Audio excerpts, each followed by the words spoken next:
What's up, folks? I'm Dwayne, I'm Alicia. and this is Blackboard Gaming, where we teach you about all these great board games that are out there. Waiting to be played by you and yours.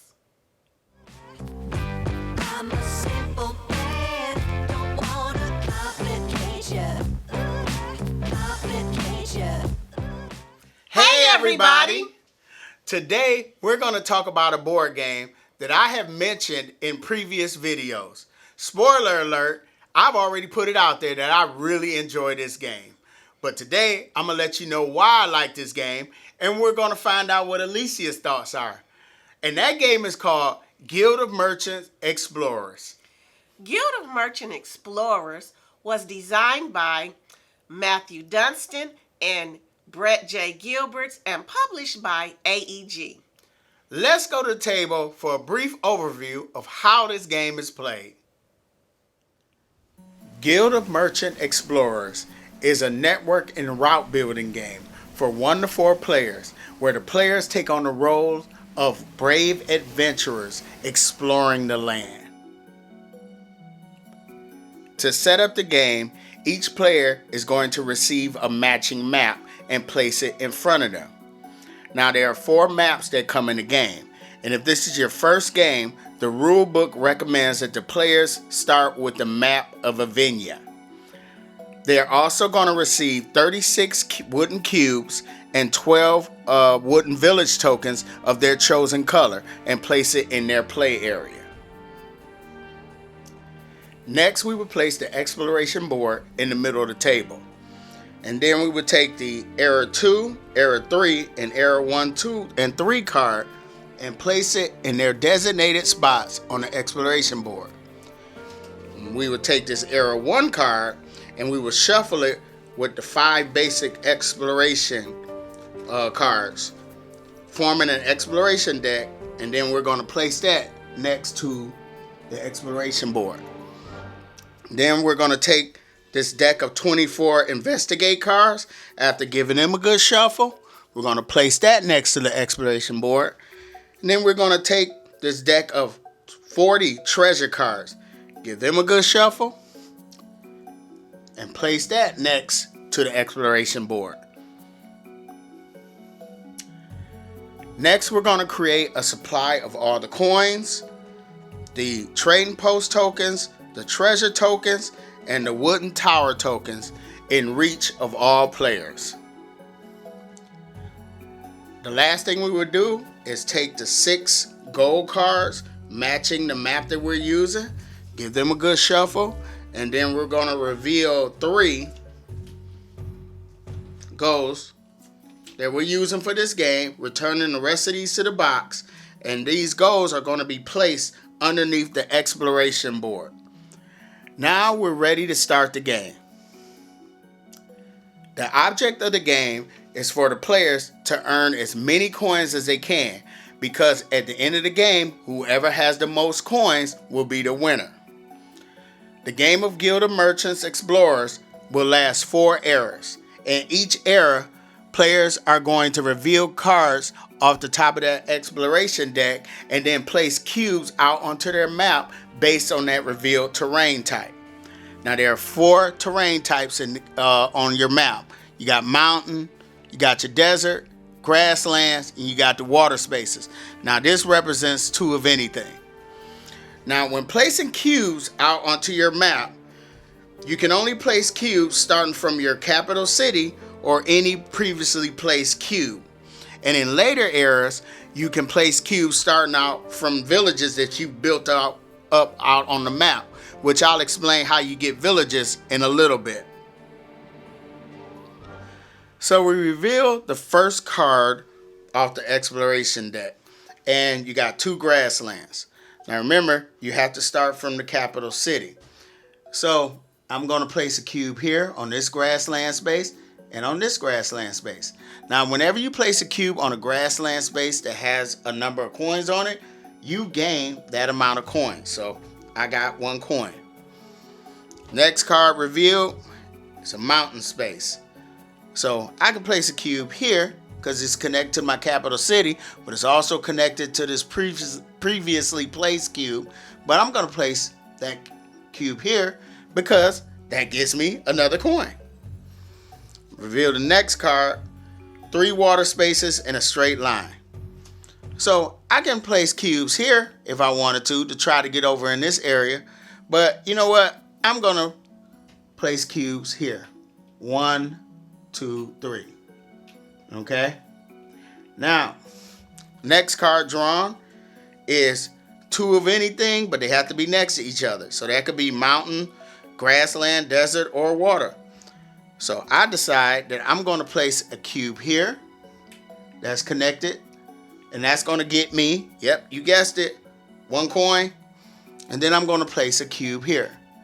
So whenever you totally fill an area of a specific terrain type, then you are able to remove one of those cubes and place a village here. You've discovered a village.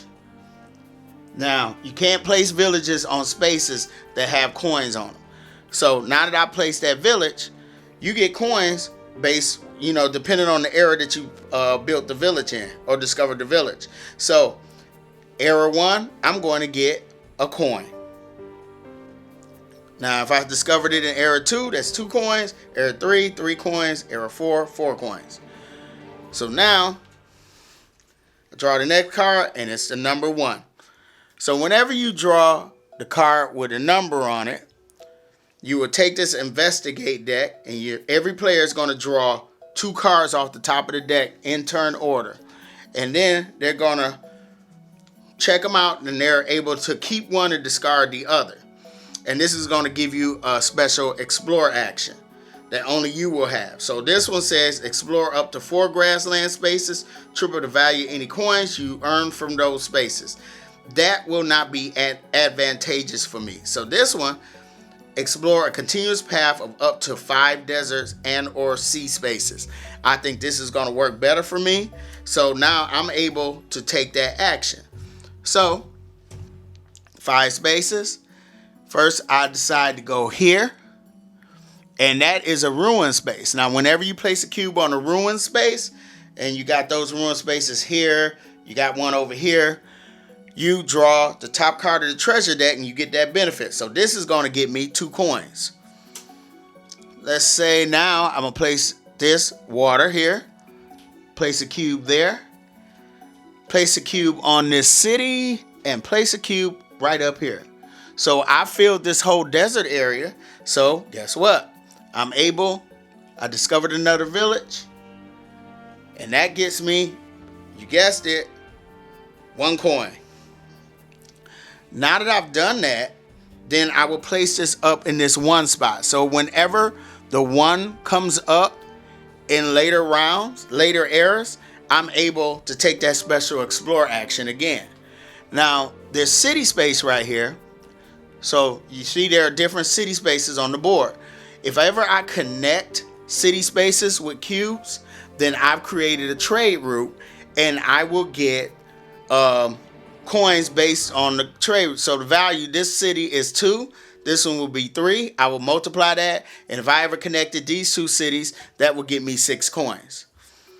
We got one more card to draw, which is the 2 desert spaces.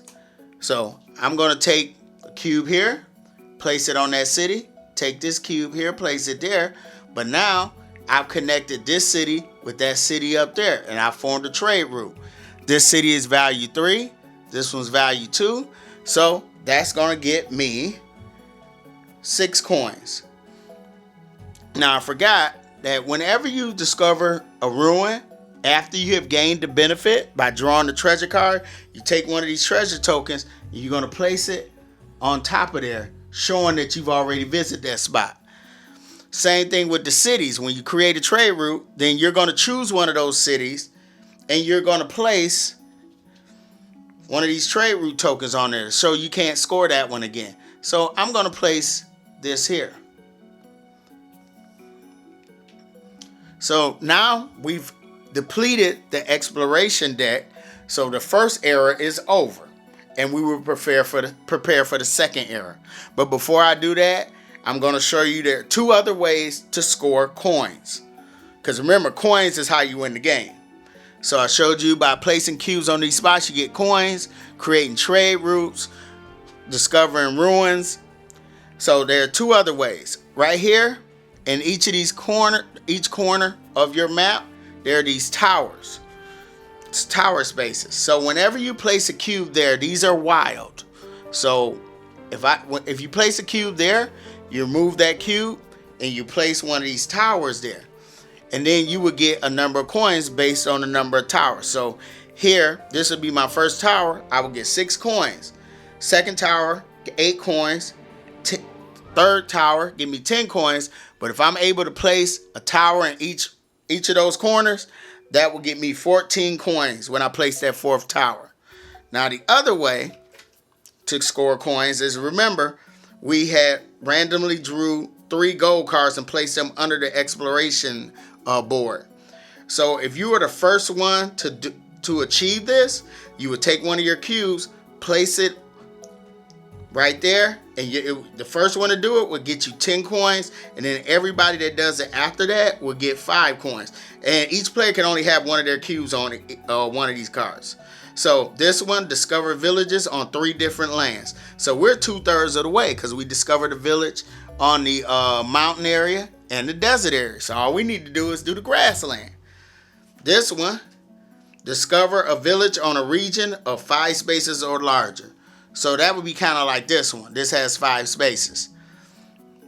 And then this one, place 2 discovery towers. So if we were the first to discover 2 towers on our map, we would get 10 coins. So now that the era is over, to set up for the second era, the first thing we would do is remove all the cubes off the map, leaving any trade route tokens, treasure tokens, and villages that you have discovered on the map. So now in future eras, when you start exploring, you can start exploring from these villages as well as your capital city. Once everyone has removed all their cubes off of their map, we would collect the basic Explorer cards, the Era 1 card, as well as the Era 2 card, and shuffle those up and form a new exploration deck. And now we can go into the second era. In the fourth era, this card would have been added to your exploration deck. And whenever this is drawn, you get to pick which of these cards that you gain throughout the game to use that special explore action. So Era 3 or Era 2 or Era 1. Now, the game will end after the fourth era. And the players will count up their coins. And whoever has the most coins will be the winner of Guild of Merchant Explorers. When I first heard about this game, I was drawn to it because the thought of going out exploring in this fantasy world, I was intrigued by that.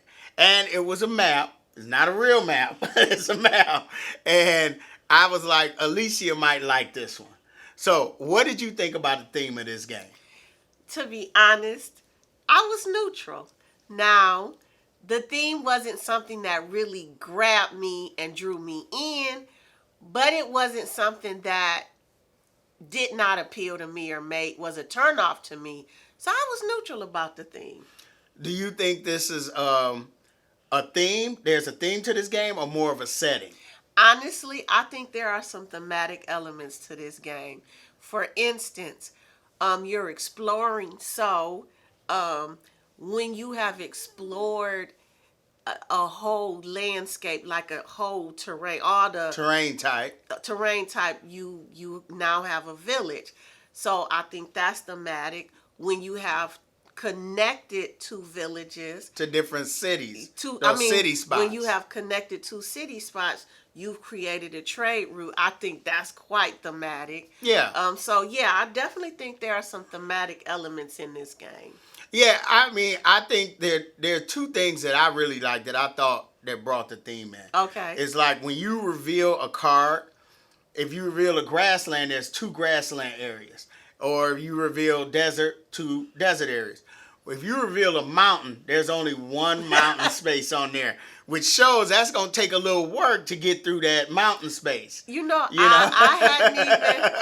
hadn't even thought of that, but that's an excellent point. Yeah, and then the water is 3 water spaces in a straight line. Which means if you're sailing, you going out exploring, you're not sailing like this. You going in a straight line. You pick a direction, and that's where I'm headed. You know what? That is absolutely true. I hadn't even noticed that, but that's an excellent point. Yeah, I think that's where theme kind of comes through. Yes. So, what did you think about the components? All right, so I've kind of gotten spoiled. Okay. I've been playing with you long enough. I don't like cardboard coins anymore. Oh my gosh. Oh no, we ain't getting real money for this game. Okay, but no. I'm just saying. Now, I get the map. In fact, to me, the map lends itself to the theme of the game because it's not a pretty, colorful map. It's an interesting map. The only thing, it's actually kind of monochromatic. So that was my only beef with it. It's actually kind of interesting looking, but it's monochromatic. And the water is not blue. It is a little grayish. But, so what I liked about the map is being someone who likes reading fantasy novels, and I always appreciate how they create this world. So if you think about in fantasy novels, when you open up the front of the book, there is a map of the world that they have created. And so seeing this map, it just reminds me of that. Also, the fact that, I understand that the map's not vibrant. But I'm okay with that because when you're placing your cubes in your villages, you need that to stand out. Your cubes, so you know where they at. So I like that part. I'm okay with the way the map is. Now, I do think the map was interesting. Yeah. And I understand what you're saying, and I agree with you. In fact, that's a good point, and I hadn't thought of that. Because of the dullness of the colors, your pieces stand out. So that contrast is good. It pops. But I still think they could have, even if they made it a pale blue, they could have just made the water blue. I'm sorry. All right. Okay, I get that. All right. So, now, I think the best components of this game is the little villages. And the towers. I love the little villages. I love the towers. The towers are adorable. But I have to say this, and this is just let's say minor knock, is there's a couple. One, usually when I'm introducing people to a board game, yes, and I go to put it away, yes, sometimes I check the floor to make sure no pieces ended up on the floor. Yes. This game, I have to check the floor because those treasure tokens and those trade rock, they are small. Yeah. So I have to be aware of that. Yes. Also, when you're placing your cubes out on the map, you got to make sure, don't bump your board. Oh, yeah. If you bump the board, you don't know where anything is. Like, yes. How did my village end up out in the middle of the water? Yes, that's true. So, yeah, component-wise, I'm okay with the components. Yes. And art-wise, like I said, the map is pale, but there's a reason for it. And I do like the way the colors contrast with the map. So I do actually like that. Okay. So, what do you think about the mechanics? These are new mechanics for me. I haven't played this creating a route before. Yeah. And I like it. Yeah, I like it. It's just, you choose which direction you want to go. Yeah. I love that. And I love, so this is kind of like, there's a flip and right game like Cartographers, which yes. I think we played that a while ago when we were on vacation one time, and this is a flip and cube. Yeah, this was a different experience for me, and I actually enjoyed it. Yeah, so it was really nice. All right. What do you think about the teach? All right. So, this game is like so many other games that I like to play. It's easy to teach as far as what do you do. It's not a lot. You flip over a card and you put your cubes on the matching terrain. Yeah. The hard part is playing it strategically and winning. Yeah, because like at the beginning, you know, when you're in the first era, there's no, like when you flip a card, you can only put it near your capital city.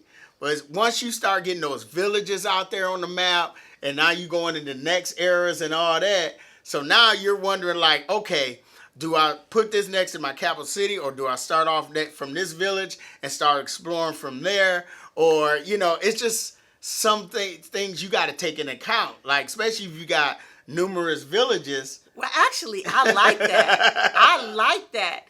As you expand your villages, you have more starting points. To me, that's actually thematic. Yeah. So, another thing that really you have to be strategic is when you have the error cards. The investigate cards. The investigate cards. When you get to pick those cards, now you really have to do some forethinking. Yeah. Because now you're going to have that card for the rest of the game. So you want to pick the one that's going to be most advantageous for you. Oh yeah, and that's fun because when you get that investigate cards, you get the one you have that. Only you have it, but because you gonna revisit it again and again and again, you have to be strategic in picking the best one. You know, and the cool part is you're the only one that has that ability, that action. Yes. But the bad part is everybody else got just as good of an action. Yes. So I really like that. It makes you feel like, oh, okay, I could do some stuff you can't. You know. Yeah. So okay. Well, overall, what did you think about Guild of Merchant Explorers? Overall, I enjoy Guild of Merchant Explorers. It's just the right level of complexity, and because of the variety, like because they have so many different, what are they called again? What, the investigate cards? Investigate cards. Because they have so many different maps, there's a lot of replayability in this game. Yeah, because there is 4 different maps, you know, and I haven't played all of them. Like they got one map, there's volcanoes on it, and you can't move on the volcano spaces. So I think that's gonna be a nice challenge. Yeah. So I really enjoyed this game. Now I played this game double digits, you know, and I played a good amount of solo, and this game has a great solo mode. Okay. So I love this game. This game is great, you know. So I'm not going to gush too much more about it, okay? We're going to leave it off at that. Bottom line, we love this game. Yeah, Guild of Merchant Explorer is a keeper. Yes. So, if you like the contents of this video, feel free to hit the like button and subscribe. we can be found on Facebook, Instagram, and Twitter.